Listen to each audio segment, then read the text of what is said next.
দেখো পাকিস্তান, বাংলাদেশ, আফগানিস্তান, এখানে মুসলিমরা সংখ্যাগরিষ্ঠ। বলে হ্যাঁ সংখ্যাগরিষ্ঠ। আচ্ছা দেখো তো পাকিস্তানের অর্থনীতি খুবই নিম্ন লেভেলের একদম। ভারতের 100 টাকা মানে পাকিস্তানের প্রায় 200 টাকার কাছাকাছি। বাংলাদেশ, ওখানকার অর্থনীতি অনেক কমে গেছে। এই যে পাকিস্তানে দেখো দেশ ভাগ হওয়ার সময়তে কমপক্ষে 10%, 12% হিন্দু সনাতনী ছিল, আজকে মাত্র 1.5% আছে। কেন 7% হিন্দুরা ওখানে থাকতে পারলো না? অতএব মুসলিম রাষ্ট্রে মুসলিমরা অমুসলিম হিন্দুদেরকে জোরপূর্বক ধর্মান্তরিত করে নিয়েছে, অথবা মুসলিমরা দের অত্যাচারে অমুসলিমরা সে দেশে থাকতে পারেনি, পালিয়ে এসেছে। উদাহরণ বাংলাদেশ, পাকিস্তান, গুটিকর দেশেরটার নাম বলে দিবে। এখন মানুষকে ব্রেন ওয়াশ করা সহজ হয়ে গেছে। সহজ না? তারা দেখছে, তাই তো একটু গুগল করে দেখি তো পাকিস্তানে কত পার্সেন্ট হিন্দু আছে, তো দেখছে 1.5%। ওই যে 1950-এর আগে কত ছিল, তো দেখছে কমপক্ষে 10 থেকে 12%। তাই 10% কোথায় গেল? আবার দেখাচ্ছে দেখো আমাদের যে দেশ ভারতবর্ষ, দেশ ভাগের সময়তে মুসলমান ছিল মাত্র 9 কোটি, এখন মুসলমানরা 30 কোটি পার হয়ে গেছে। তার মানে হিন্দু রাষ্ট্রে মুসলমানরা সংরক্ষিত আছে। এই দেশে তো মুসলিমরা পালিয়ে কোনো দেশে যাচ্ছে না, বরং মুসলিম রাষ্ট্র থেকে আমাদের হিন্দুরা, আমাদের সনাতনীরা এটা পালিয়ে আসছে। এই ন্যারেটিভ প্রচার করা হচ্ছে কি হচ্ছে না? হচ্ছে। আমি আগে তাদের চিন্তা চেতনাগুলো আপনাকে বোঝানোর চেষ্টা করছি, তারপর একটা একটা করে প্রত্যেকটা জবাব আপনাকে আমি শেষের দিকে এসে দেবো, যেন আপনিও বুঝতে পারেন যে তাদের এই কথাগুলো যদিও বাহ্যিক দৃষ্টিকোণ থেকে যে কোনো মানুষকে 1 মিনিটে তার ব্রেন ওয়াশ করে ফেলা মানে সম্ভব, 1 মিনিটের মধ্যে, এবং মানুষ দেখবে। আচ্ছা তৃতীয় বিষয় বলে দেখো, ভারতবর্ষে মুসলমানরা যখন আসলো প্রথম, ইতিহাস আমরা সকলেই জানি, মুহাম্মদ বিন কাসেম, তিনি এসেছিলেন মাত্র 17 বছর বয়স। এই ব্যক্তি এসে ভারতবর্ষের উপরে জোর করে জায়গা দখল করে নিয়েছে। মোহাম্মদ গাজনবী সোমনাথ মন্দিরকে ধ্বংস করে দিয়েছে।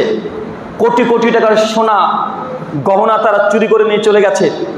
দেখো সম্রাট ঔরঙ্গজেব মুসলমান শাসক, সেই সময় আমাদের হিন্দুদের উপরে কত নির্যাতন করেছে। আমাদের অনেক মন্দির, হাজার হাজার মন্দিরকে তারা ভেঙে চূর্ণ বিচূর্ণ করে দিয়েছে। এই দেশগুলো বারবার শুনছেন না? এখন এটা পরিকল্পিত, এটা পরিকল্পিত। কেন? এগুলো দিয়ে মানুষকে খুব সহজেই ব্রেন ওয়াশ করা সম্ভব। কারণ বুঝাচ্ছে যখন মুসলিমরা এই দেশে রাজত্ব করেছে, আমাদের উপরে নির্যাতন করেছে, আমাদের মন্দির ভেঙেছে, আমাদেরকে ঠিকভাবে থাকতে দেয় নাই। অতএব যে দেশে মুসলিমরা বেশি ওখানে অশান্তি বেশি। অতএব আমাদের এই পশ্চিম বাংলার কথা বলি, আস্তে আস্তে পশ্চিম বাংলা, ওই যে পশ্চিম বাংলায় এখন মুসলমানরা আছে মাত্র 20%, কিন্তু মুসলমানরা যদি 33%, কিন্তু মুসলমানরা যদি এখন বাড়তে শুরু করে, এই পশ্চিম বাংলাতেও আমাদের কোনো জায়গা নেই। আমাদের দেশ হওয়ার পরে আমরা এই জায়গাটা থাকতে পারবো না। যখন তারা সংখ্যা গরিষ্ঠ হয়ে যাবে, তখনই আমাদের উপরে নির্যাতন অত্যাচার শুরু হয়ে যাবে, যারা পূর্বেও করেছে। এগুলো শুনছেন না? কমন, এগুলো কমন এবং খুব সহজ। যে কোনো মানুষকে 5 মিনিট যদি এই তথ্যগুলো দেওয়া হয়, মানুষটা ব্রেন ওয়াশ হতে বাধ্য এবং ইসলাম বিদ্বেষী হতে 100% বাধ্য। ওতে ইতিহাসে পড়েছি, হ্যাঁ মোহাম্মদ বিন কাসেম এসে ভারতবর্ষে বিভিন্ন জায়গাকে দখল করেছে। গাজনবী তিনি এসেছেন, বিভিন্ন মন্দিরকে ধ্বংস করেছেন, বিভিন্ন মন্দিরের উপরে রাজত্ব করেছেন, মন্দিরের থেকে বিভিন্ন সোনাদানা গহনা চুরি করেছে।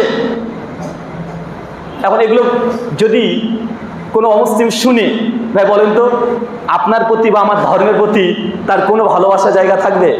কোনো ভালোবাসার জায়গা থাকবে না, বিন্দু পরিমাণে থাকবে না। চলেন এগুলোর সংক্ষিপ্ত আমরা একটু পর্যালোচনা করব, কারণ আমাদের অবস্থান যতক্ষণ ক্লিয়ার না হচ্ছে ততক্ষণ এগুলোর সঙ্গে মোকাবেলা করা, ফেস করা খুব কঠিন এবং টাফ বিষয়। প্রথম যে অভিযোগ, যে জায়গাতে মুসলিমদের সংখ্যা গরিষ্ঠ সেই দেশ তারা অর্থনীতিতে, বিজ্ঞানে, প্রযুক্তিতে সবচেয়ে নিম্ন লেভেলের, এবং তারা বারবার ঘুরে ফিরে বাংলাদেশ, পাকিস্তান, আফগানিস্তান 2-3টি দেশের নাম বলবে। আচ্ছা বলি তো পৃথিবীতে সংখ্যাগরিষ্ঠ মুসলিম রাষ্ট্র কতগুলো আছে? প্রায় 56+, 57খানা, 56+। কিন্তু মিডিয়াগুলো বারবার 2-3টে রাষ্ট্রের কথা কেন বলছে? ঘুরে ফিরে পাকিস্তান, বাংলাদেশ, আফগানিস্তান 2-3টে রাষ্ট্রের কথা কেন বলছে? কেন? Malaysia 76% Muslim. কত percent? 76%। Indonesia 90%, Singapore 63%, Dubai, Kuwait, Qatar, Bahrain, এই দেশের নাম তারা কেন নেয় না? সৌদি আরবের নাম তারা কেন নেয় না? কারণ যে দেশে মুসলমানরা সংখ্যাগরিষ্ঠ ওই দেশে নাকি অমুসলিমের উপরে নির্যাতন করা হয়। এখন মালয়েশিয়াতে 76% মুসলমান, 6% হচ্ছে হিন্দু। এখন কোনো সময় কোনো একদিন খবরে দেখেছেন যে মালয়েশিয়ায় সংখ্যাগরিষ্ঠ মুসলমানরা সংখ্যালঘু হিন্দুদের মন্দির ভেঙেছে, তাদেরকে মব লিঞ্চিং করেছে, তাদের মন্দির ভেঙেছে, তাদের মন্দিরে প্রবেশ করতে নিষেধ জারি করেছে। এখন আমাদের প্রশ্ন, মুসলিমের সংখ্যাগরিষ্ঠ হলেই নাকি সেই দেশে অমুসলিমদের উপরে নির্যাতন করে? এখন বলেন তো, মালয়েশিয়াতে এরকম কোনো ঘটনা শুনেছেন? ইন্দোনেশিয়া, সিঙ্গাপুর, দুবাই, কুয়েত, কাতার, কোনো জায়গাতে শুনেছেন? না। তার মানে বোঝা যাচ্ছে যে তারা যেটা প্রচার করছে এটা শতভাগ এটা মিথ্যা প্রপাগান্ডা। কেননা দেখেন, আপনি দুবাইয়ের কথা চিন্তা করেন বা কাতারের কথা চিন্তা করেন, যে দেশে মুসলমানরা আছে তাদের অর্থনীতি কম, উদাহরণ বলছে পাকিস্তান বা বাংলাদেশ, তাকে পাল্টা বলেন যে ভাই কাতারের 1 টাকা সমান ইন্ডিয়ান কত টাকা? প্রায় 270 প্লাস, 270 থেকে 300 টাকার মধ্যে বারবার যা আসা করে না? 1 টাকা মানে কাতারের ইন্ডিয়ান প্রায় 270 থেকে 300 টাকা। তো কাতারের জিডিপি কত? সৌদি আরবের 1 রিয়াল সমান ইন্ডিয়ান প্রায় 22 থেকে 24 টাকা। মালয়েশিয়ার টাকাকে বলা হয় রিঙ্গিত, ওখানকার 1 রিঙ্গিত সমান ইন্ডিয়ান প্রায় 22 থেকে 23 টাকা। তার মানে বোঝা গেল মুসলিম সংখ্যাগরিষ্ঠ দেশ শুধুমাত্র দুটো নয়, যে বাংলাদেশ আর পাকিস্তান, আর মিডিয়া বারবার এই দুটো আমাদেরকে দেখাচ্ছে। Saudi, Dubai, Kuwait, Bahrain, Malaysia, Indonesia, Singapore, যত জায়গা, 56খানা রাষ্ট্র, 50-এর অধিক রাষ্ট্রের তাদের জিডিপি দেখেন, তাদের অর্থনীতি দেখেন। ওইখানে কোনো একজন অমুসলিম নির্যাতিত, অমুসলিমদের মন্দির বা গির্জাকে ভেঙে দেওয়া হয়েছে, তাদের ধর্ম পালনের স্বাধীনতা হস্তক্ষেপ করেছে, তাদের ধর্মের জন্য তাদেরকে নির্যাতিত হতে হয়েছে, রাস্তাতে জোরপূর্বক তাদেরকে কালেমা লা ইলাহা ইল্লাল্লাহ মুহাম্মদ রাসূলুল্লাহ পাঠ করানো হয়েছে। পৃথিবীর কোন রাষ্ট্রে আজ পর্যন্ত একটা প্রমাণ দিতে পারবে? কথা বলেন, নাই। তার মানে তাদের যে প্রচার এবং যেটা দিয়ে অমুসলিমদেরকে ভয় দেখানো হচ্ছে, যদি এখানে মুসলমানের সংখ্যাগরিষ্ঠ হয়, হাম খাতরে মে হে করে চিৎকার মারছে না ভাইজান? তো সৌদিতে তো অমুসলিমরা বেশি খাতরে মে থাকার দরকার ছিল, দুবাইয়ে বেশি থাকার দরকার ছিল, মালয়েশিয়াতে বেশি থাকার দরকার ছিল। ছিল কি ছিল না? ছিল। তার মানে এটা আমাদেরকে বেশি বেশি প্রচার করতে হবে। যখন তারা এই কথা বলবে মুসলমান সংখ্যাগরিষ্ঠ হলে অমুসলিমদের উপরে নির্যাতন করে, পাল্টা জবাব দিয়ে বলতে হবে যে শুধু দুটো দেশ বাদ দিয়ে পৃথিবীর এখন 50খানা দেশ আছে, দেখান কোন দেশে মুসলমানের সংখ্যাগরিষ্ঠ কিন্তু অমুসলিমদের নির্যাতন করা হয়েছে। একটা ইতিহাস দেখানো সম্ভব নয়। কিন্তু উল্টো দেখেন, যে দেশে প্রধানমন্ত্রী যে ধর্মের, ওই দেশের ধর্মের অনুসারীরা নাকি খাতরে মেহে। কথাটা অনেকটাই মনে হচ্ছে যে আইসক্রিম খুব গরম, বলতে আইসক্রিম গরম হয়, আরে আইস মানে ঠান্ডা, আইস মানে কি? ঠান্ডা। যে দেশের প্রধানমন্ত্রী, স্বরাষ্ট্রমন্ত্রী, দেশের যতজন সংসদ আছে তার 95% অমুসলিম, ক্ষমতায় তারাই আছে, সংখ্যার দিক থেকে তারা, পাওয়ারে তারা আছে, তারাই নাকি খাতরে মেহে, তারাই আছে 80%। মুসলমান তাদের পরিসংখ্যান অনুযায়ী 17%। এই 17% মানুষের কাছে 80% মানুষ খাতরে মেয়ে, চিন্তা করা যায়? অথচ মালয়েশিয়াতে 76% মুসলমান, 6% তারা আছে। মালয়েশিয়াতে খাতরে মেয়ে নেই, কিন্তু ইন্ডিয়াতে খাতরে মেয়ে। তার মানে বুঝতে পারছেন মানুষের ব্রেনওয়াশ কিভাবে করা হয়েছে? এটার কারণ আছে। তাদের অভিযোগ বারবার একই অভিযোগ যখন করা হয় তখন মানুষ মিথ্যাটাকে সত্য মনে করে ফেলে। নেপোলিয়ন এই জন্য বলেছিল যে একটা মানুষ যদি প্রতিদিন একই মিথ্যে কথা বারবার মানে উঁচু গলায় যদি বলতে শুরু করে দেয়, একদিন মানুষ ওই মিথ্যা কথাকে একদম মনে করবে এটাই পরম সত্য কথা। পরম সত্য কথা মনে করছে না? আচ্ছা, দ্বিতীয় একটা প্রসঙ্গে আপনাকে আসি। সংখ্যাগরিষ্ঠ মুসলিম রাষ্ট্র কখনো অশান্তি নেই। যতগুলো দেশ আছে একটু আপনারা গবেষণা করেন, নামাজ, রোজা, হজ, যাকাত, দান, সাদকা, শিরক, বিদআত, সুন্নাত এই বিষয়ে পরে অনেক আলোচনা শুনেছেন আলহামদুলিল্লাহ। আর আহলে হাদিস মসজিদ আপনাদের যোগ্য একজন আলোচক আছে, বিভিন্ন জায়গাতে দার্স তাদরিস হালাকা হচ্ছে, এগুলো নতুন করে আপনাদেরকে সংশোধন করাতে হবে এমনটা নয়। আলহামদুলিল্লাহ আপনারা যথেষ্ট এই বিষয়ে শোনেন। এখন দিন চর্চা অনেক সহজ হয়ে গেছে, সোশ্যাল মিডিয়ার মাধ্যমে নিতে পারবেন। আমি জাস্ট এমন কিছু কথা বলতে চাই যেন বর্তমান প্রেক্ষাপটকে মোকাবেলা করতে পারেন। কারণ যুবক তরুণ যারা আছে, যে সেক্টরে আছে, একটাই কাজ, দাওয়াতি কাজকে বেগবান করতে হবে। কি করতে হবে কথা বলেন? বেগবান করতে হবে। একটা সময় মানুষ মনে করতে যে না ভাইজান, একটা টিভি চ্যানেল মুসলিমদের খুব দরকার, মুসলিমদের নিউজ চ্যানেল খুব দরকার। আসলে দরকার ছিল। এটা মুসলিমদের বড় হাতিয়ার মিডিয়া, সবচেয়ে বড় হাতিয়ার। এটা আমাদের থাকা দরকার ছিল, প্রয়োজন ছিল। দুর্ভাগ্যজনক আমাদের নেই। তবে আলহামদুলিল্লাহ তারপরেও কেন জানেন? কেননা টিভি মিডিয়ার চাইতে এখন সোশ্যাল মিডিয়া অনেক মজবুত, শক্তিশালী নয়। একটা যদি টিভি মিডিয়া খুলেন আপনি, দেখাচ্ছে বাংলা চ্যানেল খুলবেন, শুধু পশ্চিম বাংলার জন্যই হবে। এখন যদি বাংলাদেশের মানুষকে দেখাতে চান তাহলে আপনার ডবল ট্যাক্স দিতে হবে, খরচ বেশি আছে না নাই? আছে না ভাইজান? প্রত্যেক বছরে পে করতে হবে। কেন একটা টিভি চ্যানেল স্যাটেলাইট কত কোটি কোটি টাকা খরচ করে একটা টিভি চ্যানেল খুলতে হতো। কিন্তু এখনকার বর্তমান যুগে যদি আপনি চান, খুব সহজেই আপনি সোশ্যাল মিডিয়ার মাধ্যমে লক্ষ লক্ষ মানুষের কাছে আপনার মেসেজ পৌঁছাতে পারবেন না? পারবেন কি পারবেন না? পারবেন।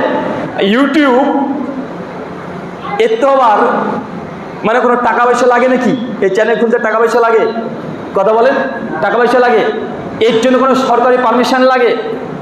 আপনি ইউটিউব চ্যানেলে যদি আপনার দরকার নেই, আমাদের শাইখ মাশাইখ যাদের আলোচনাগুলো আছে, নিজ দায়িত্বে গোটা সোশ্যাল মিডিয়াকে একদম পূর্ণ করে লোড করে দিতে হবে।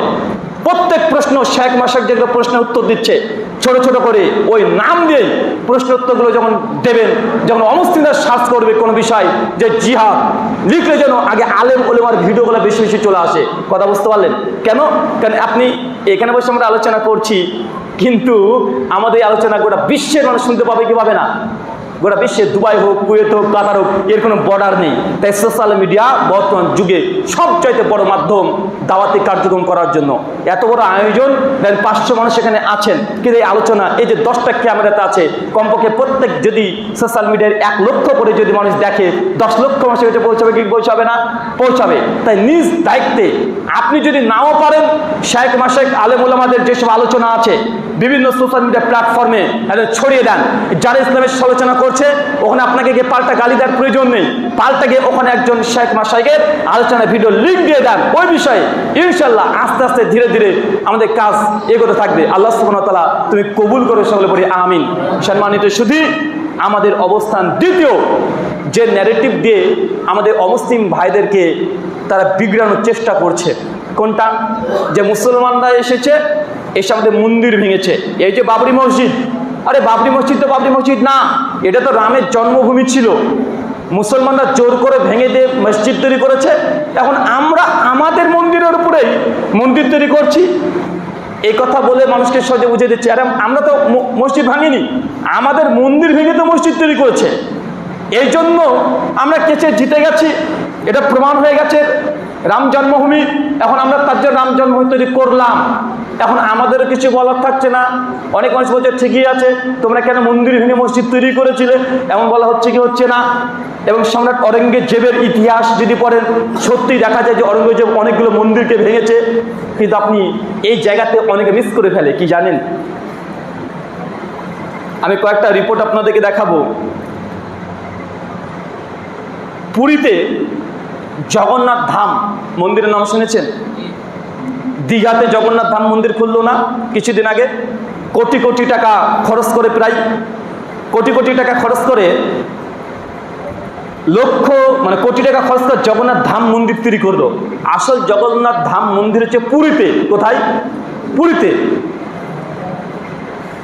এই মন্দিরের যে ইতিহাস জানেন, অবাক হবেন। আমি আমার কথা বলি না, স্বামী বিবেকানন্দজি নাম শুনেছেন? যিনি ভারতবর্ষে হিন্দু দাদাদের কাছে অনেক জনপ্রিয় ব্যক্তি, যিনি তৎকালীন সেই সময়তে আমেরিকার শিকাগো শহরে গিয়ে তিনি হিন্দু ধর্ম এবং ভারতবর্ষকে রিপ্রেজেন্ট করেছেন। রামকৃষ্ণ মিশন তার আইডিওলজি, যেটা কলকাতা বেলুর মাঠে এখনো আছে। স্বামী বিবেকানন্দের যত লেখনী, এবং যত বক্তব্য সবগুলোকে সংকলন করেছে 10 খণ্ডে। বইটার নাম দেওয়া হয়েছে স্বামী বিবেকানন্দের বাণী এবং রচনাবলী। গুগলে PDF অ্যাভেলেবেল আছে। রামকৃষ্ণ মিশন উদ্বোধন কার্যালয় থেকে বইটা প্রকাশও করেছে। আমার কাছে আছে বইটার জাস্ট একটা অংশ আপনাকে দেখাবো। স্বামী বিবেকানন্দের বাণী এবং রচনাবলী 5ম খণ্ড 158 পৃষ্ঠা।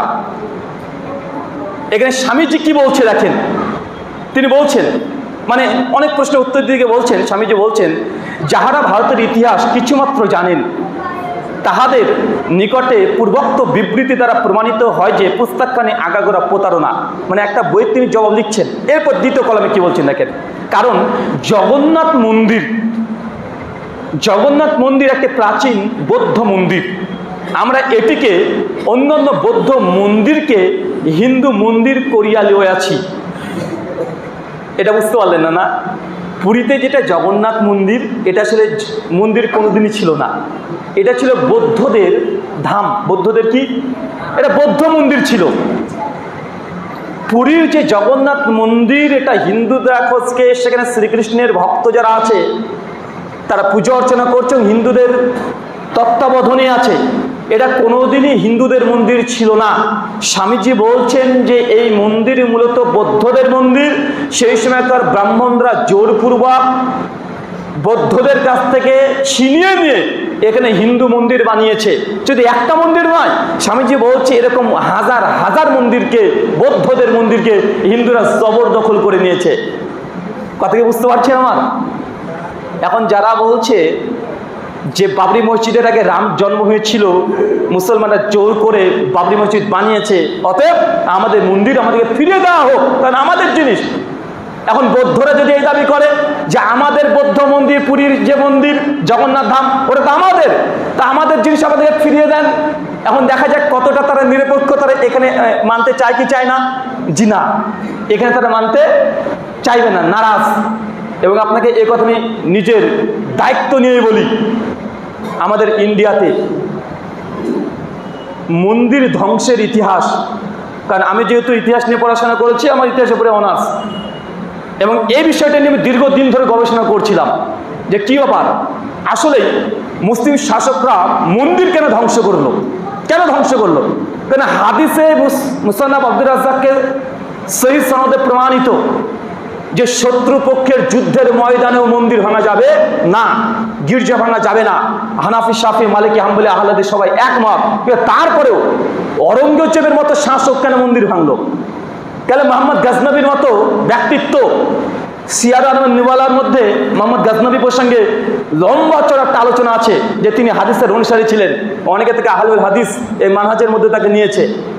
এত জানার পরে তার মন্দির কেন ভাঙলো? তো আমি এটা দীর্ঘদিন গবেষণা করার পরে কয়েকটা কারণ পেয়েছি, এবং সেটা মুসলিম কোনো ঐতিহাসিকের কাছ থেকে নয়, সবগুলো অমুসলিম ঐতিহাসিক তারা রচনা করেছে যে কেন মন্দিরকে ভাঙা হয়েছে।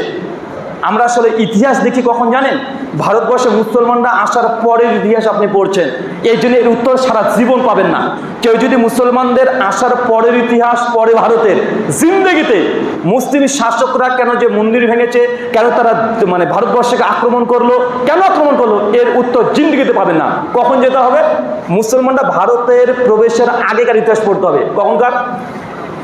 কখনকার বলেন? আগেকার। কারণ ভারতবর্ষে মুসলমানরা আসার আগে কি ভারতে মানুষ ছিল না? কথা বলেন, মানুষ ছিল। কারা ছিল? সেই সব বৌদ্ধরা রাজত্ব করেছে। কারা? বৌদ্ধরা। সম্রাট অশোকের নাম শুনেছেন না? শুনেছেন তো? সম্রাট অশোকের নাম শুনেছেন? অশোক একটা সময় হিন্দু ছিল। কলিঙ্গের যুদ্ধে প্রায় 10 লক্ষ মানুষকে হত্যা করেছে। পরবর্তী সময় তিনি বৌদ্ধ ধর্মকে গ্রহণ করে নেয়। তারপর কমপক্ষে 60,000 এই ভারতবর্ষের মধ্যে তিনি বৌদ্ধ মন্দির তৈরি করেছিলেন।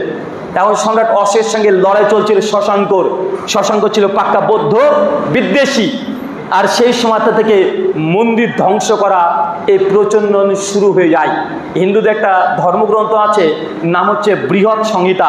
5ম অধ্যায়ে 18 নম্বর শ্লোকে তা লিখছে, কোনো রাজার অধীনে কোনো মন্দির যদি কোনো শত্রুপক্ষ ধ্বংস করে দেয়, তাহলে সে রাজা আর ক্ষমতায় থাকার যোগ্য না।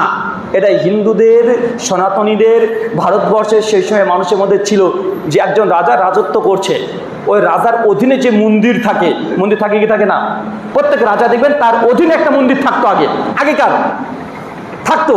এখন কোনো ব্যক্তি যদি সেই মন্দিরের যদি দেবতার উপরে আক্রমণ করে তাহলে তার রাজত্ব শেষ, তাকে দেশের মানুষ আর রাজা হিসেবে স্বীকার করবে না। কেন? কারণ যে তার দেবতাকে রক্ষা করতে পারেনি তাকে আর রাজত্ব থেকে তাকে রাজত্বচ্যুত করা হবে। এটা একটা তাদের পদ্ধতি ছিল।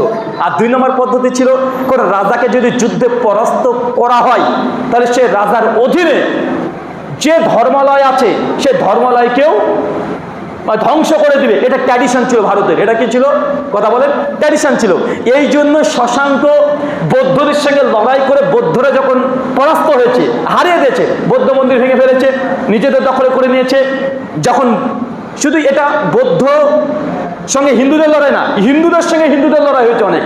যেন হিন্দুদের বৈষ্ণব সমাজ আর শৈবা সমাজ, বৈষ্ণব কারা যারা কৃষ্ণ ভক্ত আর শৈবা কারা যারা শিব ভক্ত।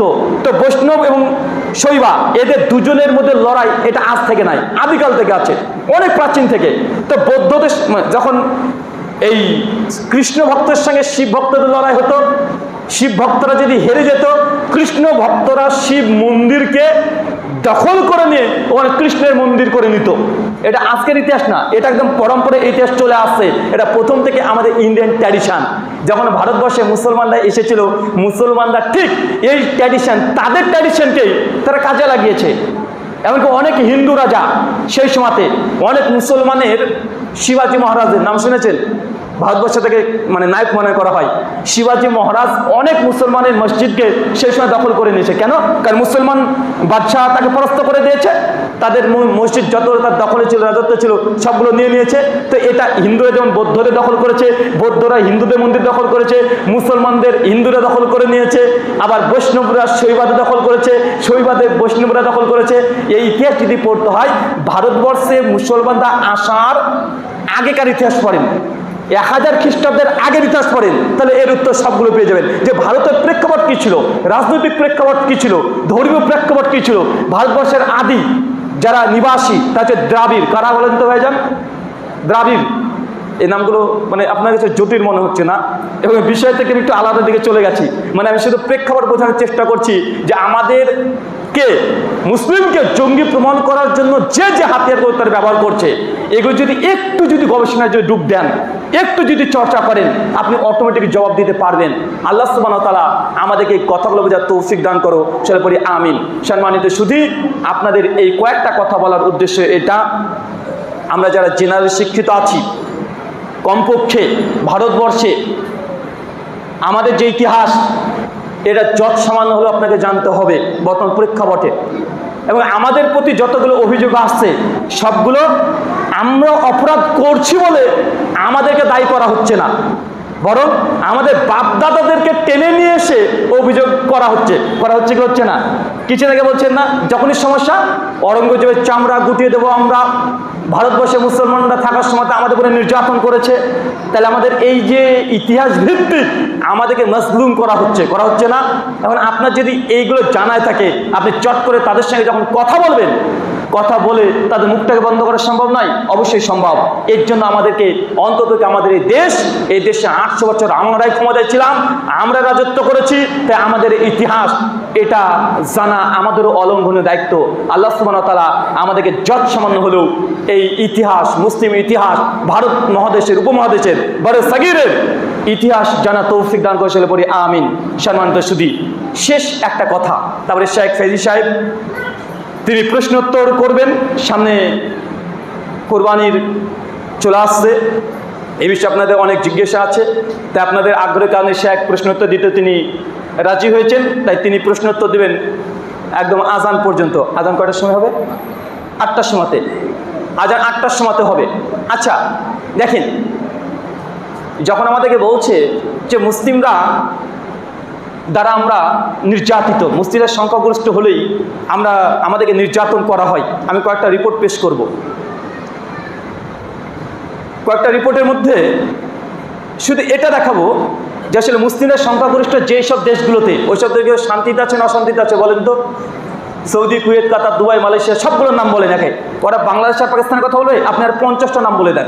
সবগুলোতে কোনো ধর্ষণ নেই, সুইসাইড অ্যাটেম্প নেই, কোনো ইভটিচিং নেই, অর্থনীতি কোনো কেলেঙ্কারি নেই, দেশের টাকা বাইরে পাঠানো নেই, অমুসলিমদের উপরে ধর্মের স্বাধীনতার মধ্যে কোনো বাধা নেই, কেউ নেই। ওরা দুটো দেশকে তারা বারবার দেখাচ্ছে, কারণ দুষ্ট দেশের সঙ্গে ভারতের সম্পর্ক প্রথম থেকে ছিল, প্রথম থেকেই, এবং শত্রুতার সম্পর্ক প্রথম থেকে আছে, এই জন্য দেখাচ্ছে। আমি জাস্ট দেখাবো যে দেশে তারা বলছে আমরা শান্তিতে থাকতে চাই, সে দেশে কয়েকটা রিপোর্ট দেখেন।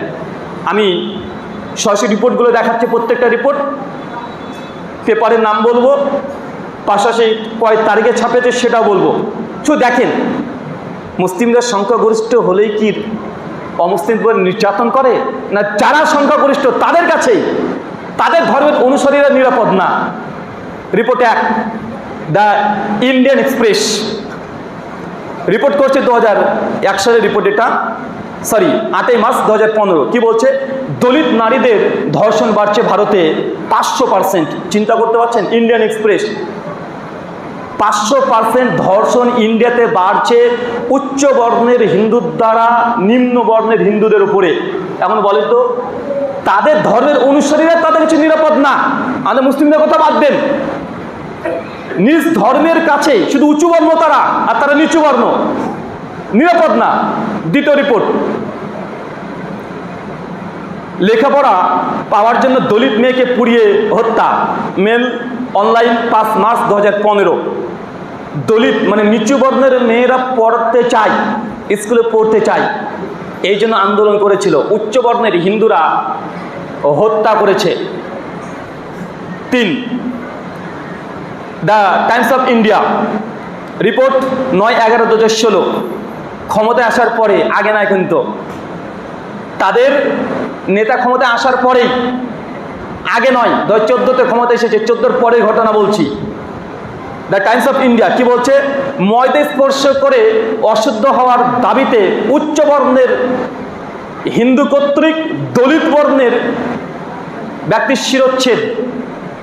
তার মানে বুঝতে পারছেন, মানে নিচু বর্ণের একজন হিন্দু যারা দলিত শূদ্র, তারা ময়দা স্পর্শ করেছে, ময়দা, এই জন্য ওই দলিতের শিরোচ্ছেদ করে দিয়েছে, মানে গলাকে কেটে জবাই করেছে। আচ্ছা, মানে এরকম রিপোর্ট যদি পেশ করতে শুরু করি, আমার কাছে কমপক্ষে 300-এর উপরে রিপোর্ট মজুদ আছে, এবং এটা নর্মাল কোনো নিউজ পেপার পত্রিকা কাটিং নয়, একদম ইন্ডিয়ান বিখ্যাত Times of India, Hindustan time, Indian express, এই ধরনের। এখানে কি বলছেন? ব্রাহ্মণ পুরুষের হাত স্পর্শ করায় দলিত পরিবারকে মারধরু। এটা হচ্ছে 12 মার্চ 2016, টাইমস অফ ইন্ডিয়া। উচ্চবর্ণের হিন্দুদের টিউবওয়েল ব্যবহার করার জন্য দলিত মহিলার উপরে হামলা, দ্য ইন্ডিয়ান এক্সপ্রেস 18 জানুয়ারি 2016। দলিত ব্যক্তি উচ্চবর্ণের দ্বারা ব্যবহৃত হাত পাম্প থেকে জল আনার জন্য আগুন ধরিয়ে দিয়েছিলেন। Hindustan time 28 March 2015। রাজস্থানে মিড ডে মিলের পাত্র স্পর্শ করার জন্য 10 বছরের দলিত ছেলেকে মারধর করে হত্যা, ইন্ডিয়ান টুডে 4 অক্টোবর 2015। ধর্মপুরীতে দলিত বর্ণের হিন্দুদের সংঘর্ষের সূত্রপাত, দ্য ইন্ডিয়ান এক্সপ্রেস 29 অক্টোবর 2019। দলিত পরিচয় নিয়ে উচ্চ বর্ণের সহপাঠীদের দ্বারা হয়রানি, নিউজ 18 13 জুন 2019। কাটিহার মানে বিহারের কাটিহার গ্রামে 25 জন দলিত পরিবার এর বাড়িতে আগুন লাগিয়ে দিয়েছে উচ্চবর্ণের হিন্দুরা, হিন্দুস্তান টাইমস 11 জুন 2019। নয়নবাগে উচ্চবর্ণের যুবক দ্বারা 9 বছরে একটি দলিত মেয়ে ধর্ষণ, 3 মে 2019, টাইমস অফ ইন্ডিয়া। মানে নিউজ যদি আমি পড়তে শুরু করে দিই, মানে অজস্র আছে, মানে শেষ হবে না। প্রায় 300 রিপোর্ট, শুধু আমি এটা এখানে দিয়েছি। মুসলিমদের কত যে মব লিঞ্চিং করেছে তার আলাদা রিপোর্ট আছে। মুসলমানকে জোর করে তাদের কালেমা, আজকে ভারতবর্ষে প্রচার করছে না যে মুসলমানের কালেমা অমুসলিমকে পড়িয়ে গুলি করে হত্যা করেছে। তো এটা এডিশন কারা শুরু করেছে? মুসলমানরা তো নয়। 2014-র পরে মুসলমানদেরকে জোর করে তাদের ধর্মের কালেমা জোর করে পড়তে বলা হচ্ছে না, তার ধর্মের দেবতার নাম নিয়ে জোর করে পড়তে বলা হচ্ছে। ঝাড়খণ্ডের তাবরেজ আনসারি, এটা তো মশহুর ঘটনা, সকলে জানেন। কিন্তু এছাড়াই ভারতবর্ষে প্রতিদিন না হলেও কমপক্ষে 2 থেকে 3টা কথার প্রতিদিন যে মুসলমানকে জোর করে তাদের ধর্মের দেবতার নাম নিয়ে বলা হচ্ছে, নজর তাকে পেটানো হচ্ছে, হত্যা করা হচ্ছে, তাকে মানে গাড়ি চাপাতে মেরে দেওয়া হচ্ছে। তো ট্র্যাডিশন তো মুসলমানদের নয়, ট্র্যাডিশন তো তারা শুরু করেছে। কারা শুরু করেছে? যারা আজকে অভিযোগ করছে তারা শুরু করেছে।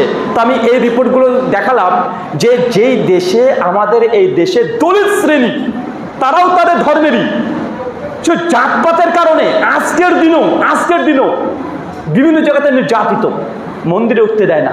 দলিতরা মন্দির তৈরি করেছে, উচ্চমানের মন্দির ব্যক্তিরা এসে ভেঙে দিয়েছে। গুজরাটে কিছুদিন আগে 2021 সালের 11 ফেব্রুয়ারি হিন্দুস্তান টাইমসের রিপোর্ট, একটা দলিত শ্রেণীর ব্যক্তি বিবাহ করতে যাচ্ছে ঘোড়ার পিঠে চড়ে, আর তার বড় গোপ রেখেছিল। উচ্চবর্ণের ব্যক্তিরা এসে তাকে ঘোড়া থেকে নামিয়ে পিঠে হত্যা করে দিয়েছে। কেন? কারণ ঘোড়ায় চড়া এটা ক্ষত্রিয়দের বৈশিষ্ট্য, আর গোপ রাখা এটা ক্ষত্রিয়দের বৈশিষ্ট্য। কিন্তু একজন দলিত হয়ে কাজ করেছে, তাকে হত্যা করে দিয়েছে।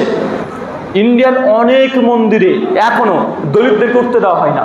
আমাদেরকে বলছে যে দেখেন, মুসলমানরা যদি এতই ভালো হবে তাহলে মক্কাতে কেন প্রবেশ করতে দেয় না, কেন অমুসলিমকে ঢুকতে দেয় না? আরে ভাই, পুরীর জগন্নাথ ধাম মন্দিরে মুসলমানদের অ্যালাউ নেই, অমুসলিমের অ্যালাউ নেই, নিষিদ্ধ। বৌদ্ধদের যে স্বর্ণ মন্দির আছে ওখানে মুসলমানের ঢোকা নিষিদ্ধ। ভারতবর্ষে কমপক্ষে 100 মন্দির আছে যেগুলো মুসলমানকে প্রবেশ করতে দেয় না, তাদের মন্দির। তো ভাই, আমাদের এক মক্কাকে নিয়ে তারা পাগল হয়ে গেছে, কিন্তু ভারতবর্ষের 100 মন্দির আছে। মুসলিম তো দূর কি বাপ, মন্দিরের মধ্যে নিচুবন্ধের হিন্দুদেরই অ্যালাউ নেই। অ্যালাউ আছে? আল্লাহ সুবহানাহু ওয়া তাআলা আমাদেরকে যে দিন দিয়েছে, আলহামদুলিল্লাহ, এই দিনের মধ্যে কোনো ভেদাভেদ নেই। কোনো ভেদাভেদ আছে? আলহামদুলিল্লাহ। ইলম যার আছে, ইসলামের সেই যোগ্য।